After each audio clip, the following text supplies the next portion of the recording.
Bienvenidos. Hoy nos metemos a fondo con un texto que, la verdad, plantea una idea un poco chocante. Se titula La vida consagrada y la lucha espiritual y su punto de partida es una paradoja. ¿Por qué cuando alguien decide tomarse en serio su vida espiritual, los problemas, los conflictos internos, no solo no desaparecen, sino que a menudo se vuelven más intensos? Exacto. Nuestra idea hoy es sacarle todo el jugo a este documento. Vamos a analizar esa relación que establece entre el compromiso y la dificultad, qué herramientas propone para lo que llama una defensa espiritual y, sobre todo, cómo llega a una conclusión de confianza en medio de todo ese jaleo. Va a ser un análisis detallado, yendo al grano. Y es que, la idea de una lucha espiritual no es para nada nueva, ¿eh? Es un hilo conductor en muchísimas tradiciones de fe y de pensamiento. Claro. La idea de que un compromiso vital profundo te enfrenta a desafíos específicos de ese camino es casi universal. Lo que hace interesante este texto es lo directo que es. No se anda con rodeos, va directo a la yugular del problema. Pues venga, vamos a meternos en faena. La primera afirmación del texto es la que más desconcierta. Sostiene que, justo en el momento en que una persona dice, ¿vale?, quiero vivir de una forma que tenga un propósito, que busque agradar a Dios, justo en ese instante, la cosa se complica. Se intensifica, sí. La lucha interna se intensifica. Es como si al encender una luz, de repente vieses todas las sombras que antes no notabas, ¿no? Ya. De hecho, para que no parezca una opinión suya, lo ancla en una frase muy tajante de la segunda carta a Timoteo. Viene a decir algo como: todos los que quieren vivir piadosamente en Cristo Jesús padecerán persecución. Y fíjate que no dice quizás. No, lo da por hecho. Lo da por hecho. Es una consecuencia directa. Pero aquí hay que hacer una aclaración que es fundamental y el que el propio texto se preocupa de hacer. Esto no va de convertirse en una persona perfecta de la noche a la mañana. Ah, vale. No es que la lucha aparezca porque uno se crea impecable, ni mucho menos. De hecho, para dejarlo clarísimo, menciona otra cita de la primera carta de Juan que es: si decimos que no tenemos pecado, nos engañamos. O sea, que el problema no es creerse perfecto. Exacto. El conflicto, según la lógica del texto, no surge de una supuesta perfección, sino de la dirección que has elegido. ¿La dirección? Sí. Imagina que decides nadar a contracorriente en un río. El problema no es si nadas bien o mal, el problema es que has decidido ir en contra del flujo. La lucha viene de ese cambio de rumbo. Se trata de un camino de intentar ser obediente, humilde. Y esa nueva dirección es la que genera la fricción. Entiendo. Es el cambio de trayectoria. Y esto me lleva a la siguiente pregunta lógica. ¿Por qué? ¿Qué mecanismo activa esa resistencia? El texto sugiere que el simple deseo, la intención, ya es una especie de declaración de intenciones a nivel espiritual. Como levantar una bandera, ¿sí? Justo como levantar una bandera en un territorio en disputa. Y las imágenes que usa para describir la fuerza que se opone a esa bandera son, bastante cinematográficas. Son muy potentes. Primero habla de un ladrón que, según el Evangelio de Juan, no viene sino para hurtar, matar y destruir.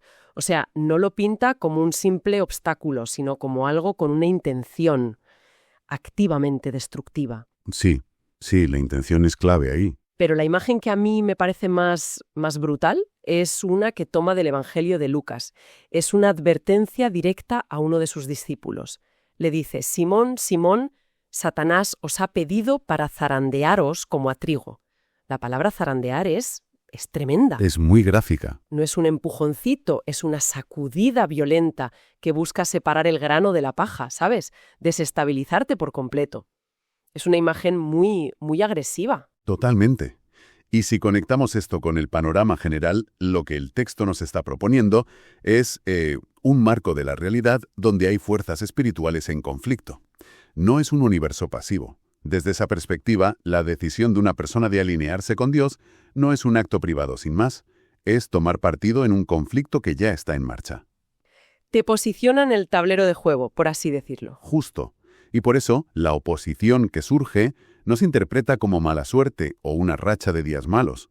Se ve como una consecuencia lógica, no es aleatorio, es una reacción directa a una acción consciente. Claro. Y si planteas un escenario de conflicto, de campo de batalla, lo siguiente que necesitas es un plan de defensa. Y el texto pasa a esa fase, a una parte mucho más práctica. Habla de edificar una protección interior. Me gusta la palabra edificar, ¿sabes? Sí, sugiere un proceso. Exacto, algo que se construye poco a poco, no algo que aparece de repente. Y para esa construcción da una lista de herramientas, de disciplinas espirituales. Menciona 4 pilares: la palabra, o sea, conocer las escrituras; la oración; la comunidad, el apoyarse en otros; y la obediencia. Los básicos, por así decirlo. Sí, son como los ladrillos para levantar ese muro. Y para visualizarlo, recurre a una analogía que es un clásico, la de la armadura de Dios. La de Efesios, sí. Esa misma. La idea es vestirse con esa armadura para poder estar firme contra las asechanzas del diablo. La imagen es potente porque una armadura implica preparación, cobertura y sobre todo que te la pones antes de la batalla, no cuando ya te han herido. Lo que es muy potente aquí no es solo la lista de armas. Es la idea de que la espiritualidad, tal como la presenta este texto, no es un estado pasivo, no es solo sentirse bien, es una práctica activa, deliberada. Un trabajo diario. Es casi como un atleta que se prepara. No basta con querer ganar, hay que entrenar y equiparse cada día. La armadura no se pone sola. Y una parte clave de ese trabajo es lo que el texto llama vigilancia. No es solo tener la armadura puesta y ya está. Hay que estar atento. Eso es. Cita aquello de velad y orad para que no entréis en tentación. Velar es estar despierto, estar atento. Es un estado de alerta consciente, no de paranoia, sino de saber dónde estás y qué está pasando a tu alrededor. Y sobre todo, dentro de ti. ¿A qué te refieres con dentro de ti? A que esa vigilancia tiene una dimensión interna crucial. Hay otra cita que lo deja clarísimo, del libro de Proverbios. Sobre toda cosa guardada, guarda tu corazón, porque de él mana la vida. Según esto, vigilar el corazón es aprender a discernir. A filtrar. Es un filtro activo, justo. Se trata de preguntarte, ¿este pensamiento me construye o me destruye? ¿Esta conversación me está llevando a un buen lugar? La defensa no es solo contra ataques de fuera, sino contra la corrosión lenta que puede empezar desde dentro. Entiendo el concepto de la armadura, la vigilancia, pero me pregunto si esto es una solución definitiva. O sea, ¿llega un punto en el que ya no necesitas velar con tanta intensidad? ¿Qué dice el texto sobre la madurez? ¿Se supone que con el tiempo las pruebas desaparecen? Es la pregunta del millón, y la respuesta del texto es un no rotundo. Vaya. El crecimiento espiritual, según esta fuente, no te gradúa de las pruebas. No hay un nivel en el que te vuelvas inmune a la tentación o a la dificultad. De hecho, a veces las pruebas pueden volverse más sutiles, más complejas. No suena muy alentador, la verdad. No, pero justo cuando parece que todo es lucha sin fin, el texto ofrece una red de seguridad. Y se apoya en una idea de la primera carta a los Corintios, que es, en esencia, una promesa. Viene a decir que ninguna tentación que enfrentes será sobrehumana. Que Dios es fiel y no permitirá que te enfrentes a algo que supere tus fuerzas. Ajá. Y lo más importante, que junto con la prueba, siempre, siempre, te dará también una salida. Es una garantía de que ninguna puerta se cierra sin que se abra una ventana. Y ahí es donde entra en juego el concepto de la gracia, ¿no? Ahí es. Ese es el momento en que entra en juego el concepto clave de todo el argumento. La lucha no se libra solo con tu fuerza de voluntad o tu disciplina. El texto lo refuerza con una frase corta pero demoledora de la carta de Santiago. Pero él da mayor gracia. Mayor gracia. ¿Mayor que qué? Mayor que el desafío. Esa es la idea, que se te proporciona un recurso externo, una ayuda divina, que siempre es superior al problema que tienes delante. La perseverancia, por tanto, no depende solo de tu resistencia. Ya, depende de ese apoyo externo. Exacto. No es una lucha justa, por así decirlo. Está amañada a tu favor. Me gusta esa idea.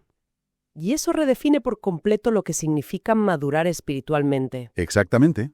La madurez espiritual, desde este punto de vista, no es la ausencia de batallas, es la capacidad de mantenerse en pie durante la batalla.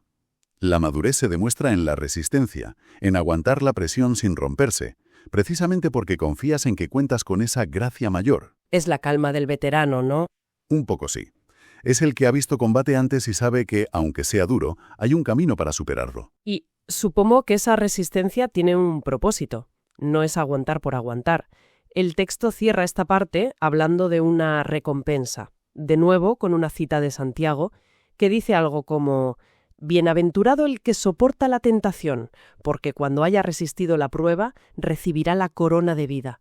Le da un sentido a todo el proceso, no es un sufrimiento inútil. Claro. Entonces, si recapitulamos, empezamos con una decisión que, paradójicamente, complica las cosas.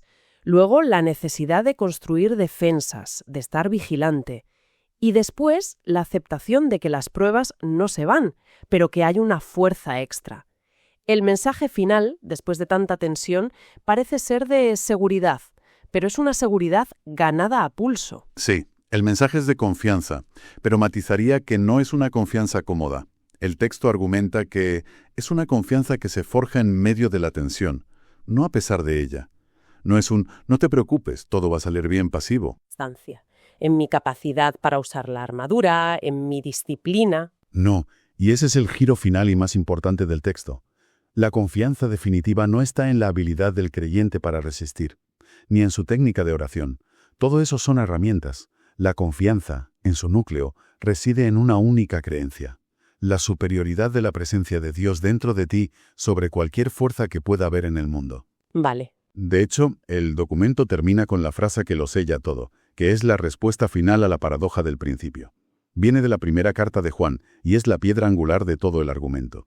Mayor es el que está en vosotros que el que está en el mundo. Con esa afirmación se cierra el círculo. La lucha es real, la oposición es fuerte, pero la fuerza que te habita, según esta fe, es de una categoría superior.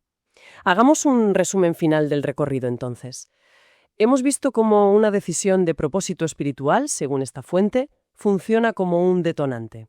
Intensifica la lucha. Ante eso, la respuesta no es pasiva, sino que implica construir defensas activas. La oración, la comunidad, la famosa armadura.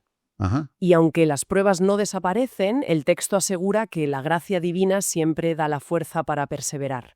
Y todo culmina no en la fuerza de una misma, sino en la confianza en un poder superior que, según la creencia, reside en nuestro interior. Es un arco narrativo muy completo, la verdad. Sí, lo es. Pero mientras lo analizábamos, me ha surgido una reflexión que el texto no aborda directamente. Se ha centrado, como hemos visto, de forma muy clara en la lucha del individuo. Es cierto, es muy personal. La armadura es para una persona. La vigilancia es del propio corazón. Y esto plantea una pregunta interesante para seguir pensando. ¿Cómo cambia todo esto cuando no hablamos de una persona sola, sino de una comunidad entera? Buena pregunta. ¿La armadura es solo personal o también puede ser colectiva? ¿Cómo vela y guarda su corazón un grupo, una familia o una congregación? Porque la dinámica de la lucha y las herramientas de defensa seguramente no son las mismas para uno que para 100. Es una idea para darle vueltas. Muchísimas gracias por acompañarnos hoy. Nos vemos en el próximo episodio. Gracias, hasta pronto.